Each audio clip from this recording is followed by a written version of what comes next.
So welcome to another live tour here from the Dachau Concentration Camp Memorial site. My name is Martina Henrici. Behind the camera today is Stefanie Zimmermann. And Maximilian Lütkens is concerned about your questions. So in case you have any, please type them into the comments and we'll come back to you. Our topic today is prostitution during National Socialism and in particular the Camp Brothels. We are talking about brothels for prisoners in concentration camp. No brothels for the SS, no brothels for the Wehrmacht in the occupied territories. We are talking about brothels for prisoners in concentration camps. We've already offered this tour in German and we realized that there was a lot of interest in this topic because it had been largely excluded from memorial work and brothels could not be brought into context with concentration camps. For me, it's another symbol for the inhuman Nazi system as well as an example for slowly or not at all coming to terms after 1945 and an example for non-compensation. I would like to take you inside the former prisoners' camp now. Here you can see the notorious gate with the lettering Arbeit macht frei, work sets you free. This was a taunt because it should intend that the release could be earned. There were releases, but every decision made in a concentration camp was absolutely arbitrary. It was not possible to be a good prisoner, to live up to the SS guards' expectations. Every decision made in a concentration camp was absolutely arbitrary. And in regard of the so-called forced sex laborers, the women who were compelled to work in a camp brothel, it was a derision as well because they were never released. And you can see the former roll call square and also the maintenance building, which is our museum today. It will be, by the way, the next stop. But first I would like to show you an aerial view taken a few days before the liberation.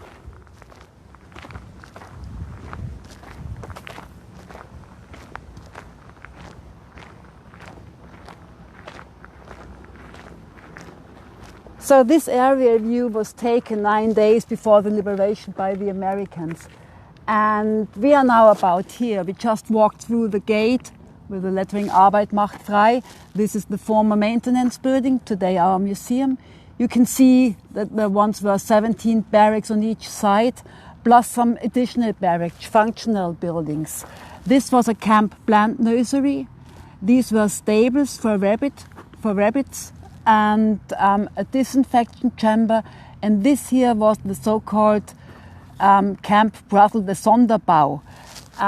You know that the Nazis very often used a kind of euphemism. They added the prefix Sonder for to cover up the real purpose. So Sonderbau for the camp brothel, which means special building or special treatment. Sonderbehandlung for killing, or you know, the barrack acts for the crematorium and the gas chamber. Maybe it's of interest for you how prostitution was dealt during the National Socialism. Adolf Hitler, he describes prostitution as the shame to humanity in his pamphlet My Struggle, Mein Kampf, written in 1924. Prostitution, however, was not forbidden during the Nazi regime, but it was strictly controlled. It was already in the Weimar Republic in 1927 that prostitution was unpunished, but under the condition that the prostitutes underwent medical examinations in regular intervals. And this task was assigned to the health departments. This was initially intended very positively because thus the prostitutes had the possibility to get a medical examination. To protect themselves from contagious diseases, and in case they were infected, they could be treated. And the health departments, they made index cards and files and lists. And when the Nazis came to power, they had access to all this data. And from 1933 onwards, when the Nazis came to power, due to a constant change in the legal regulations, the living and working conditions of prostitutes were severely impaired. The definition of prostitution was extended. Prostitution was no longer a job title anymore, but a social behavior. Every behavior which was appropriate to encourage so-called fornication could be persecuted. This could be maybe a woman on the gad in a restaurant, or maybe a woman who was supposed to have several boyfriends. And each behavior which did not fit into the Nazi idea of an ordinary woman. You know, an ordinary German woman, she had to be maternal but non-erotic. And she should be able to give birth to many, many children. And there were guidelines to the law texts, and the guidelines determined that ordinary prisons were equal to a concentration camp. So people or persons condemned to imprisonment, they were immediately sent to concentration camps, not to ordinary prisons anymore. I would like to go inside the museum. And I want you to realize in how perfidiously the law changed during the National Socialism. Only the addition of a few words or the removal of a small phrase in the law text could change the purpose. And not only the working conditions of prostitutes changed, but the working and living conditions of prostitutes were severely worsened. I need a face covering, just a second.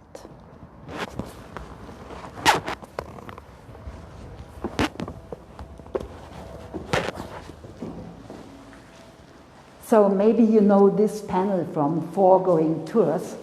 It gives you an overview of the concentration camp system during the Second World War. You can see the main camps and the sub-camps. Camp brothels in concentration camps existed in 10 huge concentration camps. And the first was opened in Mauthausen. This was the first camp brothel. And then in neighboring Gusen.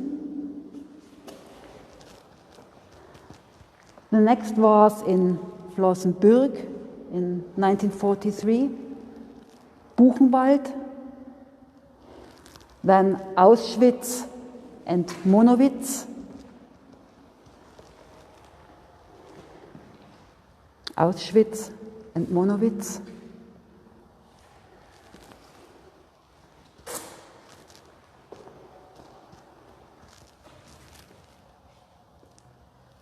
Then Mittelbau-Dora and Dachau. In Dachau it was opened in April 1944. Mittelbau-Dora in Dachau, opened in April 1944. Then in Neuengamme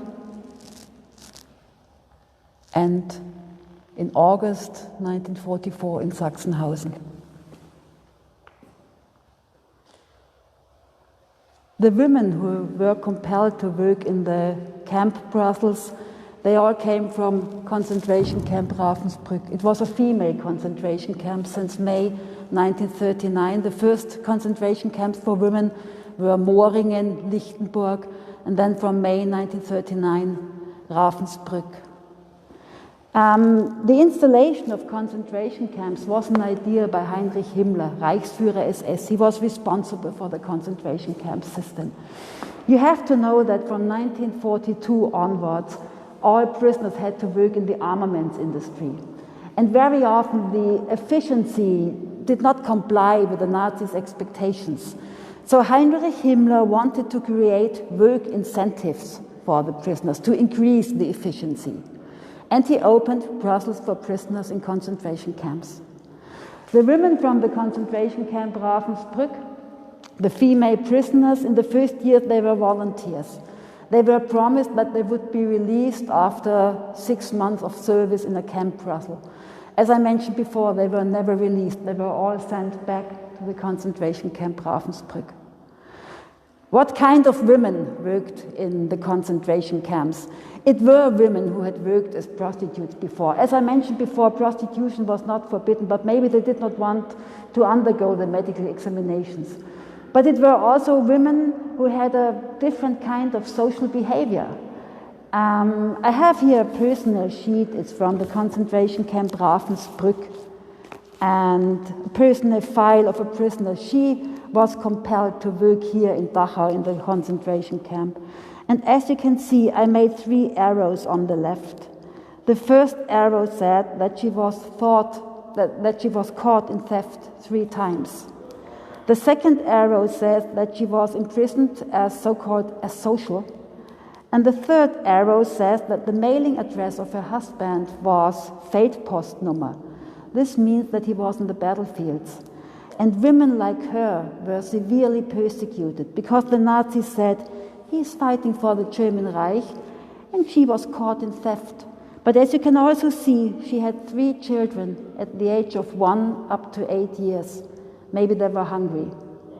But the Nazis did not know any extenuating circumstances. So she was imprisoned in the concentration camp Ravensbrück and then had to do the service here in the Dachau Concentration Camp, in the camp Brothel. I told you that she was imprisoned because of being asocial, and I would like to tell you, for your better comprehension, a little bit more about the categories of the prisoners. For your comprehension, I have to tell you that the SS wanted to avoid from the outset any solidarity amongst the prisoners, and thus they categorized the prisoners. There were 6 categories, 6 different colors, and I would like to show you the panels, the panel where we explain the categorization of the prisoners. The next room is the so-called Shunt Room. Stephanie will show you the Shunt Room. This was the room where the prisoners had to completely undress, where they had to hand over everything which connected them with the former life. You can see the lettering Rauchen verboten, no smoking. This was intended as a taunt to poke fun on the prisoners. How could you dare to smoke when you were standing here completely naked? And you can say that this was the room where the individuals turned to a prisoner of a concentration camp. And this part of the building, by the way, is originally preserved.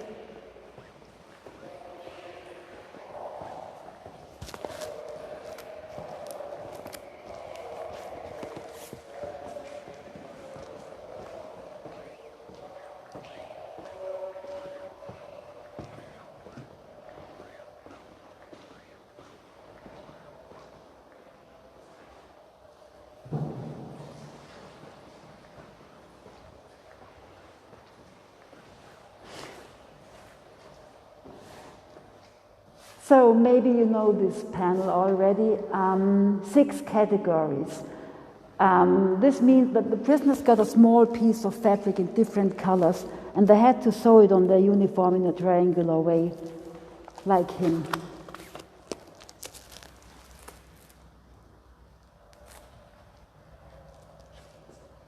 The red ones were the political prisoners.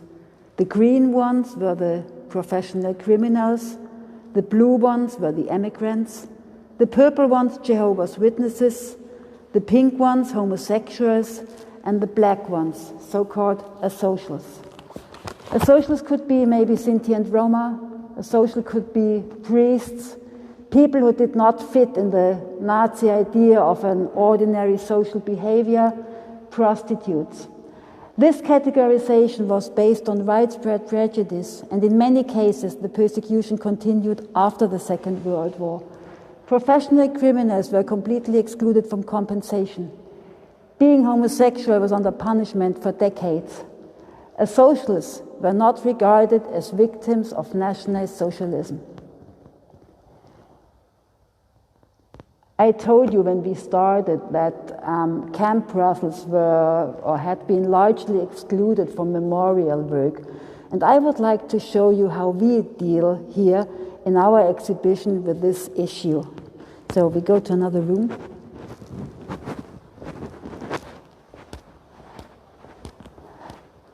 The next room we walk through is the former prisoner's bathroom.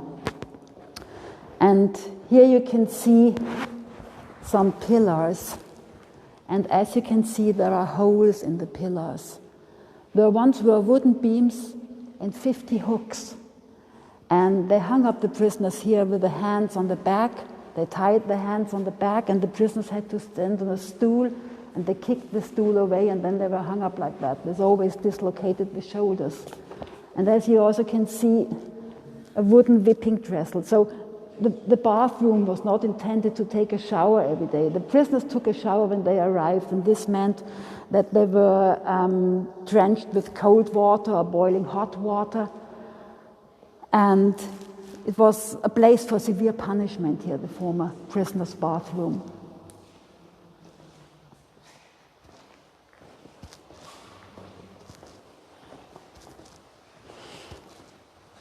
As I just mentioned, in the first years, the women who were compelled to work in the camp brothels, they were volunteers in the first month. And for sure, the service or the work in a camp brothel was a means to survive. Those women had better nutrition, they had better clothing, and they had the chance to take a shower every day.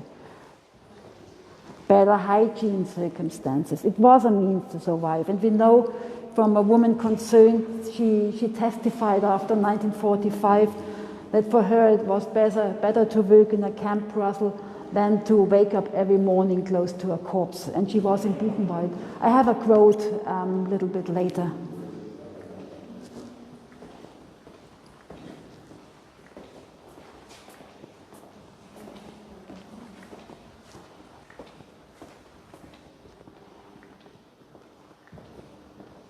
So here's the place where our documentation is shown when there is no pandemic.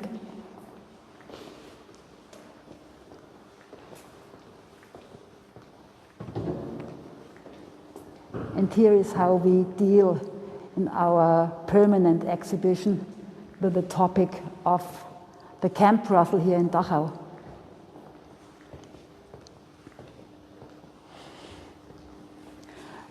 As I mentioned before, Heinrich Himmler, he wanted to create work incentives. And it was, to visit a brothel was like a kind of reward. And here you can see kind of premium notes. And this means that the owners of the companies, they got those premium notes and they could distribute them to the prisoners, for the good working prisoners. The value of those premium notes was from one Reichsmark up to 4 Reichsmark. And the visit of a camp brothel was 2 Reichsmark in the first years, and then later it was here in Dachau 1 Reichsmark. And it was a degrading procedure for the prisoners as well. They had to fill in a form.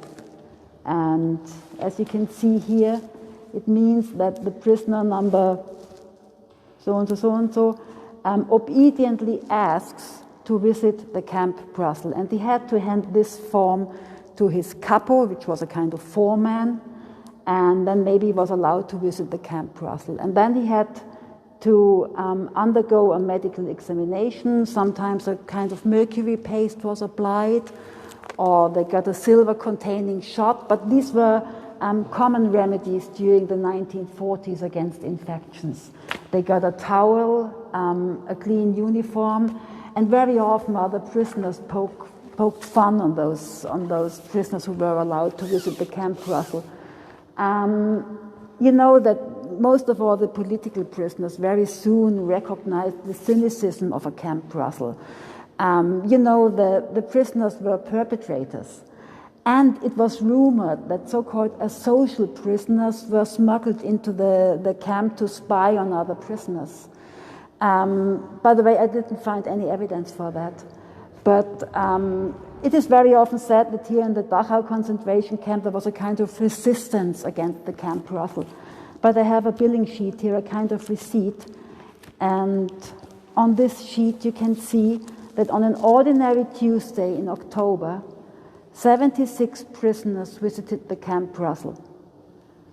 Because one visit was around 1 Reichsmark, so this is for me no resistance against the camp brothel. The women were credited a small amount of the money, but they could not dispose about it. There is one exception in the concentration camp Buchenwald. Forced sex laborers in the concentration camp Buchenwald, they were allowed to send small amounts of money home, but thus their relatives came to know how she made the money. And you know, very often the family ties were broken then. What kind of male prisoners visited the camp Brothels? I talked to Dr. Brigitte Halbmeier. She's an Austrian historian. And she told me, she emphasized that it were always prisoners who were very high in the camp's hierarchy. They belonged to the camp's aristocracy. Maybe it were foremen, maybe it were the camp firefighters, for example. It were men, prisoners who were strong and young enough to visit the camp Brothel for the intended purpose. But it were also prisoners who had a desire for warmth, who wanted to feel quite normal for only 15 minutes. And we know that from a survivors meeting. We had a survivors meeting, it's a few years ago, and he was so in love with life, and we asked him, how could you survive? And he said, we try to lead a quite ordinary life, sometimes only for minutes. This made us survive. Another reason was that the prisoners, in the face of the imminent death, they wanted to have this experience maybe once again or once in their lifetime. These were the reasons why prisoners visited the camp Brothel.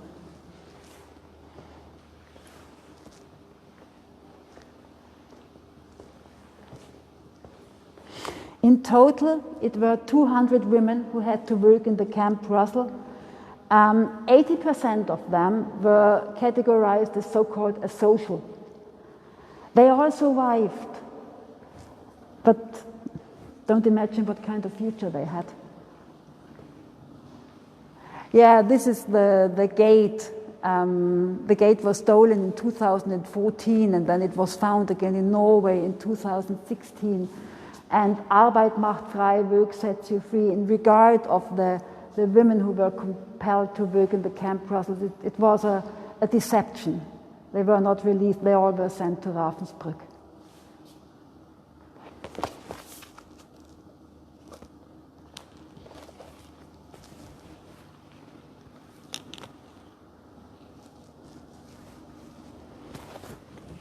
I would like to leave the museum now.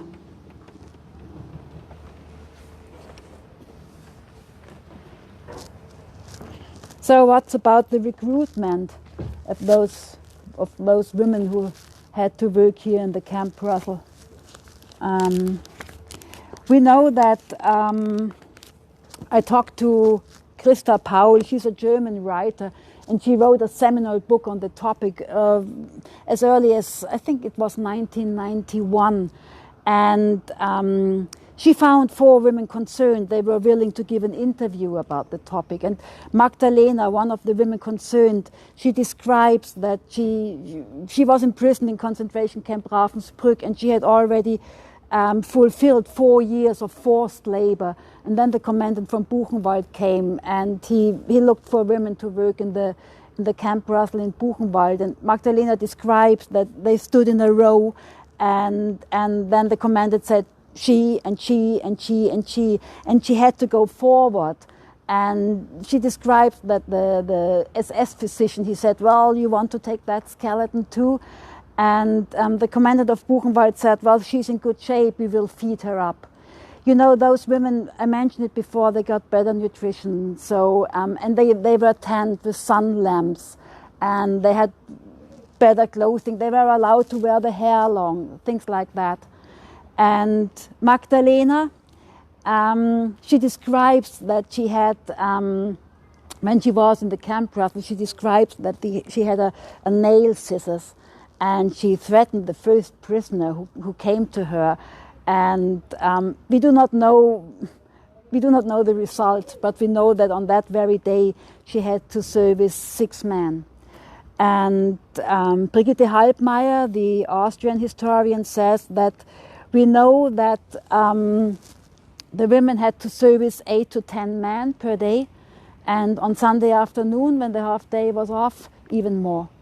And Magdalena, she opened her pulse veins in her desperation, and she was found right in time, and she got a bandage, and then as punishment she was imprisoned in the camp's prison for 14 days, and then she had to work as a forced sex laborer again. By the way, forced sex laborer, I do not want to use the term prostitute for Camp Brothels because it hadn't anything in common with prostitution. You know, today in general, prostitution means sexual acts for money or monetary benefit. And it hadn't anything to do with prostitution. Contraception was not provided. But you have to know that the main part of so-called socials were forcibly sterilized, so there was no menstruation anymore. And there was early research in the early 1970s by Polish scientists.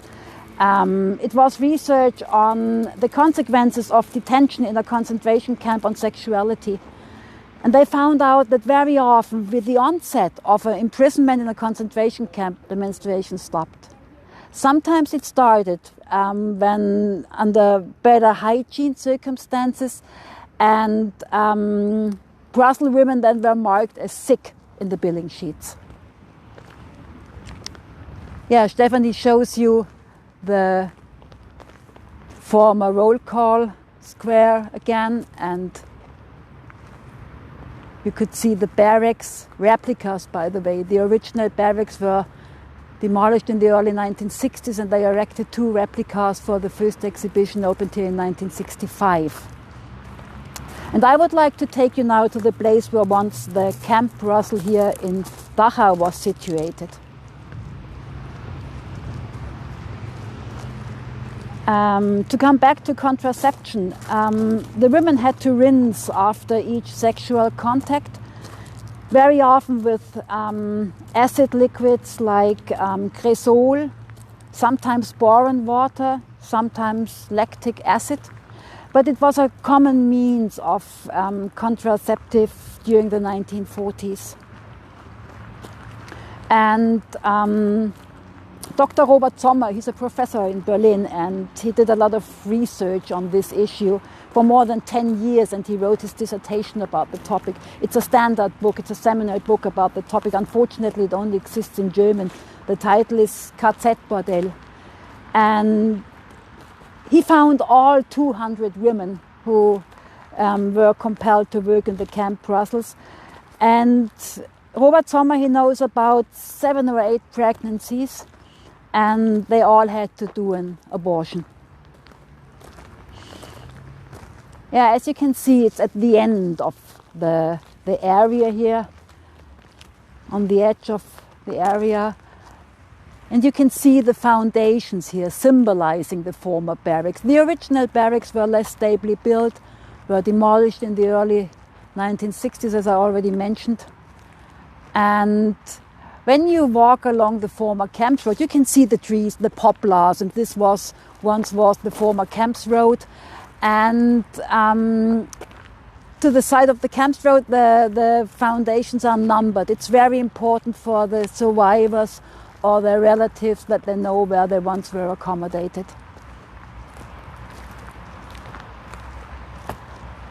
And I mentioned the prisoners' hierarchy before. There was even a hierarchy amongst the barracks. So the better off prisoners were more close to the former maintenance building.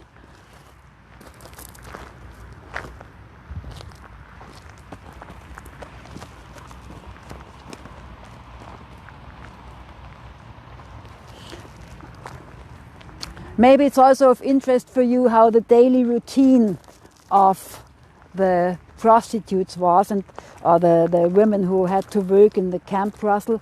And it can be best described with waiting.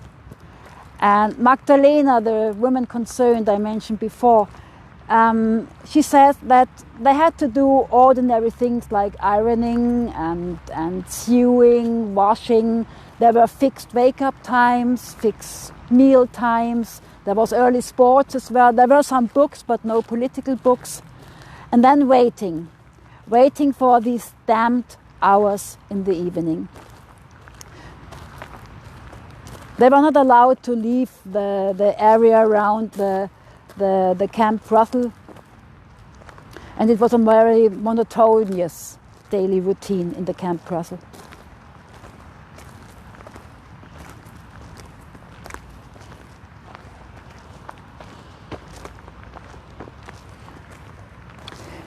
Yeah, at the end of this area here, you can see our religious memorials. We have in total 4 religious memorials here at the memorial site.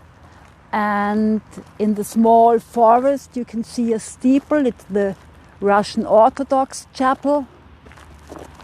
And then you can see also the Protestant Chapel. The architect of the Protestant Chapel said that the Nazis were so keen on rules and regulations and 90-degree angles that he tried to avoid a 90-degree angle. Then in the center is the Roman Catholic Chapel.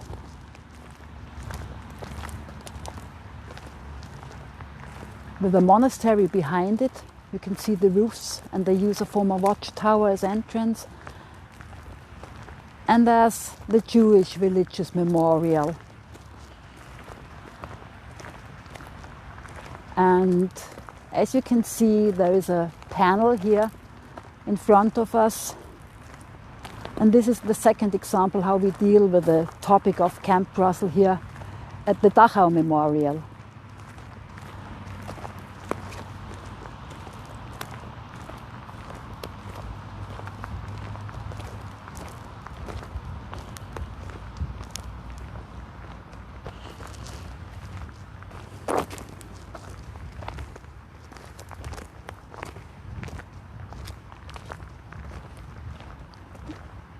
The former Camp Brothel, the building doesn't exist anymore.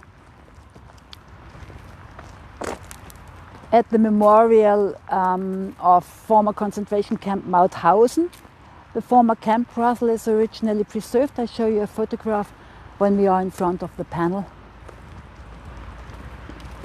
And I forgot to mention before, when we were in front of the panel in the museum, if you ever go to Berlin and you have to take one day off and visit the Memorial of Ravensbrück. For me, this is one of the most touching memorials I've ever been.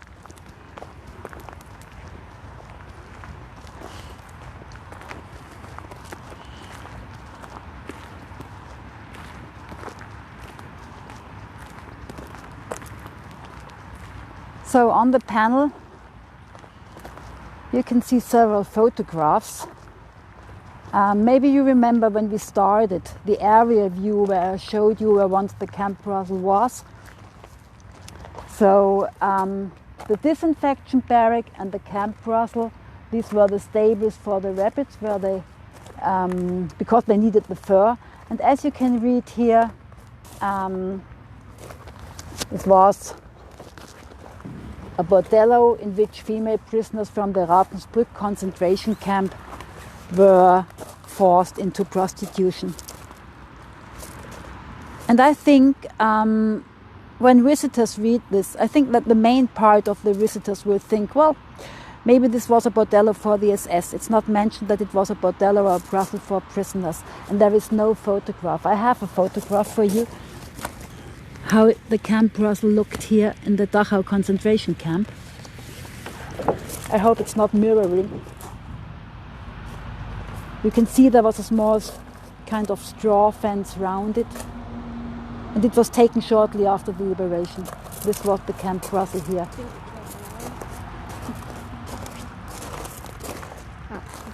Got it? Mm-hmm.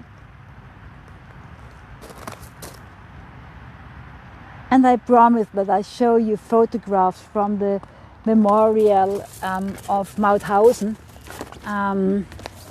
I've been there in March this year, and the former Camp Brothel is originally preserved, but it's not open to the public. I was allowed to take some photographs, so you can see the former Camp Brothel. You can see how small the space was. There was only enough space for a bed. And as you can see on another photograph, there were slits in the door, like peepholes, because very often they were watched by the SS.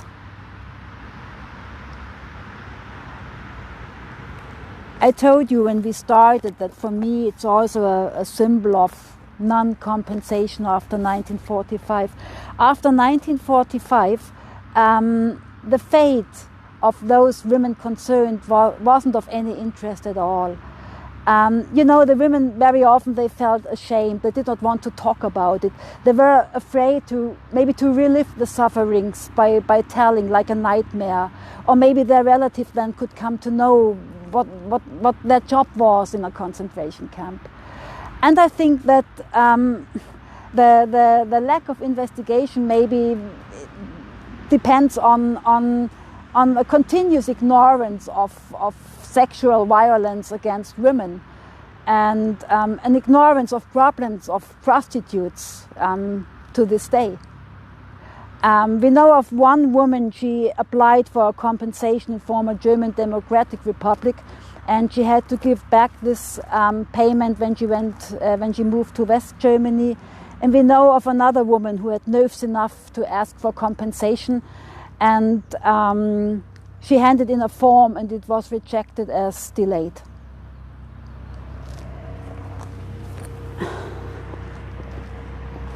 Are there any questions on the topic?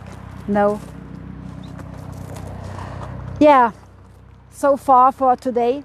For further information, go on our homepage. Join us on Facebook as well, or come here. And until then, stay safe and take care. Bye-bye.